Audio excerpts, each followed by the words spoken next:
Qui connaissait l'application Zoom au mois de janvier 2020? Sans aucun doute, peu de monde. Pourtant, au mois de décembre dernier, la plateforme de visioconférence comptait tout de même 10 millions d'utilisateurs. 4 mois plus tard, elle en recense 300 millions aux quatre coins du globe. Pour être très honnête, nous n'avions pas imaginé passer de 10 millions à 300 millions d'utilisateurs journaliers sur la plateforme.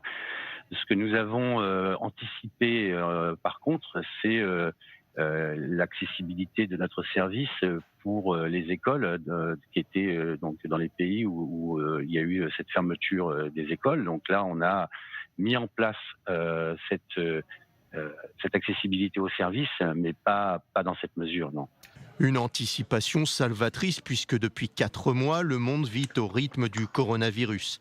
L'application américano-chinoise créée en 2011 par l'homme d'affaires Eric Yuan profite des contraintes liées au confinement pour préserver une interaction sociale entre les gens. Si vous trouvez que Zoom peut vous aider dans le fait de pouvoir se rencontrer, d'échanger, enregistrer, alors effectivement, on a bon nombre d'exemples avec la télévision française qui utilisent Zoom et qui veulent utiliser en mode broadcast. Depuis 3 mois et la propagation du virus à travers le monde, Zoom sert entre autres à mettre en relation élèves et professeurs, animateurs télé et téléspectateurs, mais aussi les chefs d'État de la planète. Benjamin Netanyahou en a fait l'un de ses outils principaux de communication. Malgré les risques liés au piratage informatique, le Premier ministre multiplie les visioconférences avec ses ministres et ses partenaires politiques depuis plusieurs semaines.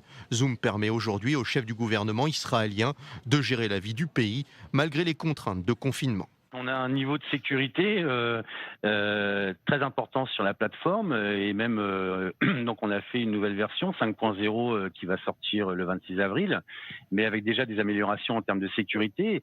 Non, il n'y a pas de raison si la tenue de la réunion, les paramétrages de sécurité sont bien implémentés sur la plateforme, il n'y a aucun problème pour pouvoir communiquer même à haut niveau.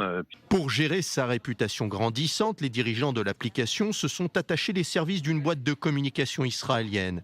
Un choix motivé par le savoir-faire bleu et blanc dans le domaine des nouvelles technologies. Parce que Israël, vous avez un niveau technologique assez important, donc vous avez une économie majeure et notamment avec des grosses entreprises de technologie ou même pharmaceutiques.